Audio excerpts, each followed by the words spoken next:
Hi friends, मैं परविंदर खरी। Friends, आज की हमारी गेम शैमकिर चेस इवेंट के 6th राउंड की है, जो खेली गई थी सर्गी क्रैकेन और विश्वनाथन आनंद के बीच में। फ्रेंड्स, इस गेम के बारे में मैं ज़्यादा कुछ खास तो नहीं कहूँगा। यहाँ हम सीधा इस गेम को ही देखते हैं। यहाँ गेम की शुरुआत की सर्गी ने D4 के साथ, तो नाइट F6 यहाँ आनंद ने किया, C4 then E6, knight F3 D5, knight C3, bishop E7, bishop F4। और यहाँ मुझे ऐसा लगा कि मैं आइडेंटिकल वही गेम देख रहा हूँ जो अभी लास्ट वीडियो मैंने बनाई थी विश्वनाथन आनंद और मैग्नस कार्लसन की गेम की, बिल्कुल आइडेंटिकल ओपनिंग। इसके बाद आनंद ने यहाँ कैसल किया था E3 देन C5, एग्जैक्टली वही move, D takes C5, bishop takes C5 then queen C2, similar game, knight C6। यहाँ तक कि ये गेम बिल्कुल सेम है।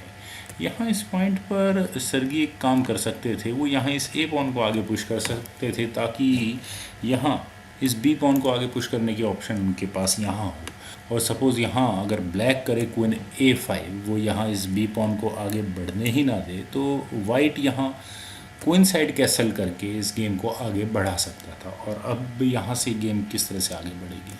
ब्लैक यहाँ क्या कर सकता है? Bishop D7, okay, no use, then knight E4, ये भी एक ऑप्शन हो सकती थी। और अगर यहाँ से ये गेम आगे बढ़े तो अब यहाँ वाइट आराम से कर सकता है knight takes E4, D takes E4, then queen takes E4, bishop takes A3। और ब्लैक यहाँ अपने इस बिशप को सेक्रीफाइस करना अफोर्ड कर सकता है। B takes A3, queen takes A3 check, king D2, then rook D8 check, okay, तो किंग E2 स्क्वायर पर, लेकिन queen B2 check, rook D2, rook takes D2 check, knight takes D2, E5, bishop पर attack होगा, तो bishop G3, then bishop G4 check. और यहाँ अगर white करे क्वीन टेक्स G4, तो उसके बाद रुक D8। और क्या अब यहाँ वाइट इस नाइट का डिफेंस किसी तरह से कर सकता है? काफ़ी मुश्किल होगा। अब यहाँ वाइट को करना होगा king F3, king queen takes D2, और इस तरह यहाँ ब्लैक उस मटेरियल को वापस ले सकता है, लेकिन लास्ट में तो वो अभी भी रहेगा ही। यहाँ बिशप H4 अगर वाइट करे, रूक पर अटैक बनाए, तो F5 पहले क्वीन पर अटैक हो सकता है, क्योंकि अगर वाइट यहाँ इस पॉन को ले तो ब्लैक यहाँ अपने रुक को ले जाकर इस क्वीन को पिन कर सकता है। खैर फ्रेंड्स, वेरिएशन तो पता नहीं कितने बन सकते हैं, मैं यहाँ गेम पर ही चलना ज़्यादा पसंद करूँगा। यहाँ इस पोजीशन से सर्गी ने किया था रुक D1, लगता है यहाँ कार्लसन खेल रहे थे सर्गी क्रैकेन के जगह पर। तो क्वीन A5, आनंद ने भी वही मूव चला, A3। और अब यहाँ ब्लैक क्या करे? एग्जैक्टली वही मूव आनंद ने किया जो पिछली गेम में था, रुक D8। लेकिन यहाँ से अब इस गेम में फ़र्क आना शुरू हुआ। यहाँ सर्गी ने किया नाइट D2, और फ्रेंड्स यहाँ ये नाइट D2 मूव काफ़ी स्मार्ट है। ब्लैक अब यहाँ क्या करे? D टेक्स C4, ताकि वाइट अपने इस नाइट को B3 स्क्वायर पर ले जाकर कुछ ब्लैक के लिए प्रॉब्लम क्रिएट न करे। और अगर यहाँ से ये गेम आगे बढ़ती है तो वाइट यहाँ करेगा night takes C4, rook takes D1 check, queen takes D1, then queen D8। और यहाँ हम इस गेम की सिचुएशन को काफ़ी हद तक बैलेंस्ड ही कहेंगे, लेकिन यहाँ आनंद ने किया D4, पहले इस नाइट पर अटैक बनाया, और शायद आनंद यहाँ एक चूक कर गए। सर्गी को यहाँ मौका मिला नाइट B3 करके पहले इस क्वीन और बिशप पर फॉक लगाने का, तो ये क्वीन को B6 स्क्वायर पर ही रखना होगा। लेकिन नाइट A4 करने के बाद ब्लैक के हाथों से बिशप नहीं बचने वाला। आनंद ने यहाँ किया बिशप B4 चेक, अपने बिशप को वाइट को दिया तो सही, लेकिन कुछ ना कुछ वाइट का भी डैमेज किया। A takes B4, queen takes B4 check, और चेक देकर यहाँ उन्होंने एक पॉन लिया, नाइट D2। वाइट ने अपने इस नाइट पर डिफेंस भी कर लिया, तो E5, बिशप पर अटैक, तो bishop G5, queen A5, then queen B3, knight B4, bishop takes F6, G takes F6। और फ्रेंड्स, अब ये सिचुएशन वाइट के लिए काफ़ी कॉम्प्लिकेटेड है। वाइट को यहाँ इस D4 पॉन का क्या करना चाहिए? क्या वो यहाँ E टेक्स D4 कर सकता है? I don't think so. अगर यहाँ वाइट ऐसा करे तो बिशप F5 करने के बाद मेरे ख्याल से वाइट की मुसीबतें काफ़ी ज़्यादा बढ़ जाएंगी। और अगर हम यहाँ से इस गेम को आगे बढ़ाएं तो bishop E2 then knight C2 check, एक चेक भी दी जा सकती है, king F1 and knight takes D4, queen G3 check को no use, king H8 then knight C3। इस तरह यहाँ वाइट अपने इस नाइट को बचा तो सकता है।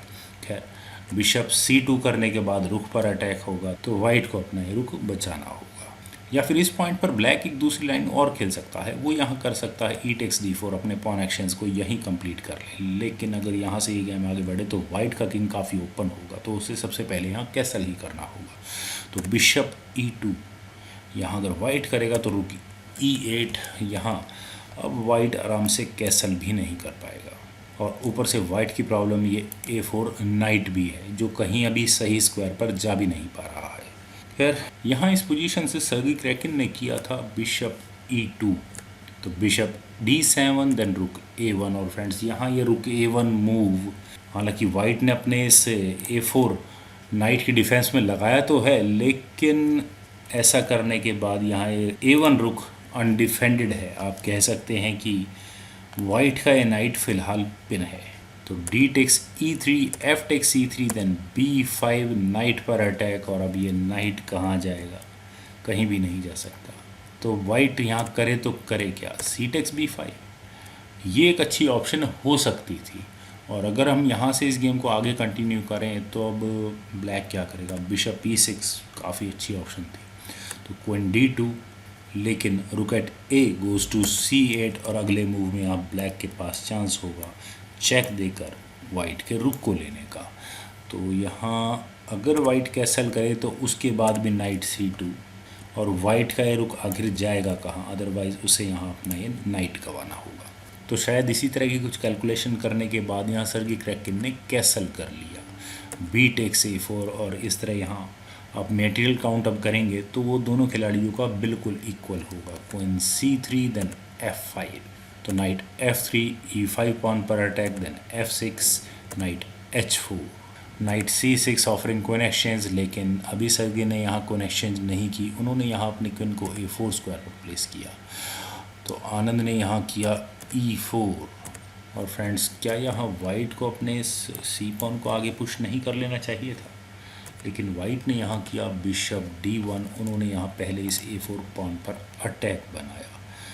तो नाइट E5। फ्रेंड्स यहाँ ब्लैक अगर नाइट E5 ना करके अपने बिशप से इस पॉन पर अटैक बनाए तो भी एक अच्छी ऑप्शन हो सकती थी, लेकिन यहाँ नाइट E5 करने के बाद सर्गी ने सबसे पहले तो यहाँ इस A4 पॉन को लिया अपने बिशप से, bishop takes A4, queen takes A4, queen takes A4, bishop takes A4, rook takes A4। और यहाँ इन सब मटेरियल एक्शंस के बाद आनंद ने किया F4, और सर्गी को यहाँ ऑप्शन दी कि वो इस F4 पॉन को अपने रुक से ले या अपने E पॉन से। अगर वो यहाँ करे रुक टेक्स F4 तो रुक D1 चेक, देन रुक F1। ओके, डिफेंसेस चेक आराम से हो सकता है। Rook takes F1 check, rook king takes F1, then rook B8। यहाँ इस अगर B2 पॉन पर अटैक बने तो B4, then knight takes C4, knight F5, E3 pawn पर डिफेंस होगा, लेकिन रुक B5। और गेम आप इसे पूरी तरह से इक्वल ही कंसिडर कर सकते हैं। ब्लैक का अटैक यहाँ इस नाइट पर होगा, और एक बार ये नाइट मूव हुआ तो ब्लैक यहाँ इस E3 पॉन को आराम से ले सकता है, वो भी एक चेक के साथ। और अगर यहाँ इस पोजीशन से वाइट करे E टेक्स F4 तो ये गेम किस तरह से आगे बढ़ती है। नाइट D3, यहाँ दोनों पॉन्स पर फॉक आनंद लगा सकते थे। तो night F5, then knight takes B2, रुक A6, और night takes C4, then rook C1, then knight B6। Okay, ये गेम यहाँ बिल्कुल इक्वल रहती, पर इस पॉइंट से सर्गी ने किया C5, और उन्होंने यहाँ पहले इस E4 पॉन पर अटैक बनाया। तो F takes E3, rook takes C4, then rook at A goes to B8, rook takes E3, rook takes B2, then H3। White ने यहाँ अपने इस किंग के जाने के लिए थोड़ी जगह बनाई। रुक C2, rook takes F6, rook takes C5। Black ने यहाँ अपने नाइट पर भी डिफेंस किया, rook A6, knight C6, A7 pawn पर डिफेंस। फ्रेंड्स अगर आप यहाँ मटेरियल वाइज बात करें तो दोनों खिलाड़ी बिल्कुल इक्वल हैं, लेकिन आनंद का ड्रॉबैक है कि उनके दोनों पॉन्स कॉर्नर में रखे हैं। किंग सिर्फ एक ही पॉन की डिफेंस के लिए आ सकता है। तो नाइट F3, रुक C8, देन रुक E6, तो रुक C7, king H2, king G7, रुक A4, H5, then rook A6, best of move from Sergey in my eyes. Knight E7, knight D4, और यहाँ ये knight D4 पोजीशन इतनी आसान नहीं है। यहाँ आनंद ने किया नाइट F5 और नाइट एक्शंस ऑफर दिया। तो अब वाइट यहाँ क्या करे, चेक भी दे सकता था, रुक G6 चेक, तो king H7, then night F3, और उसके बाद यहाँ ये नाइट बचाया जा सकता था। लेकिन यहाँ इस पोजीशन से सर्गी ने किया नाइट E2, उन्होंने यहाँ भी नाइट एक्सचेंज करने ठीक नहीं समझे, रुक C4, देन रुक G6 चेक, किंग F8, रुक G5, नाइट G7, रुक F6 चेक, तो इस चेक का डिफेंस रुक F7। और फ्रेंड्स यहाँ तक मुझे ऐसा लग रहा था कि ठीक है आनंद पोजिशनली थोड़े डाउन है, लेकिन वो यहाँ इस गेम को मैनेज कर सकते थे। पर जिस तरह से ये गेम आगे बढ़ी, यहाँ सर्गी ने किया रुक H6, और यहाँ उनका इरादा अपने रुक को H8 स्क्वायर पर ले जाकर एक चेक देने का है। तो ब्लैक ने यहाँ पहले किया किंग E7, तो रुक A5, वापस A7 पॉन पर अटैक, तो किंग A8 जो ब्लैक को यहाँ करना ही होगा, रुक H8 चेक, तो रुक F8, रुक H7, नाइट पर अटैक, यहाँ सर्गी ने किया रुक F7। और फ्रेंड्स यहाँ तक भी मुझे ड्रॉ ही लग रही है ये गेम, लेकिन इस पॉइंट पर सर्गी को एक चीज़ नज़र आई, उन्हें यहाँ इस H5 पॉन को लेने का तरीका नज़र आया, और वो तरीका काफ़ी सिंपल है। यहाँ उन्होंने एक चेक दी अपने रुक से E5 स्क्वायर पर जाकर, और आनंद के इस रुक को अनडिफेंडेड करवा दिया। आनंद को यहाँ करना ही पड़ा रुक D8, और इसके बाद यहाँ आप कह सकते हैं कि F7 रुक के अनडिफेंडेड होने की वजह से यहाँ नाइट पिन हो चुका है। तो इसी बात का फ़ायदा यहाँ सर्गी ने उठाया, उन्होंने यहाँ किया रुक एट E टेक्स H5, और यहाँ इस मूव के बाद आनंद ने रिज़ाइन कर दिया। और रेजिग्नेशन का रीज़न भी काफ़ी सिंपल है, यहाँ आप सर्गी के पास ये दो क्लियर पासर्स हैं और आनंद के पास एक काफ़ी वीक पॉन, जिसे सर्गी काफ़ी आराम से ले सकते हैं। और इस तरह यहाँ सर्गी क्रैकेन ने विश्वनाथन आनंद को क्लासिकल फॉर्मेट में एक अच्छी खासी शिकस्त दी, और वे यहाँ अब इस शैमकिर चेस टूर्नामेंट में मैग्नस कार्लसन को टॉप बोर्ड के लिए ज्वाइन कर चुके हैं। और लास्ट टाइम जब सर्गी क्रैकेन ने विश्वनाथन आनंद को क्लासिकल फॉर्मेट में हराया था, तब उनका मुकाबला मैग्नस कार्लसन के साथ वर्ल्ड चैम्पियनशिप के लिए हुआ था, और इस बार भी वे मैग्नस कार्लसन के साथ इस टूर्नामेंट में टॉप बोर्ड पर आ चुके हैं। एंड हु नोज़ आगे जाकर क्या हो जाए। और फ्रेंड्स, मैं आशा करता हूँ कि आपको ये वीडियो ज़रूर पसंद आई होगी। आप इस वीडियो को लाइक करें, शेयर करें, और मेरे इस यूट्यूब चैनल चेस गुरु को सब्सक्राइब करें, और आपके कमेंट्स का मुझे बेहद इंतजार रहेगा। Thank you for watching, bye for now.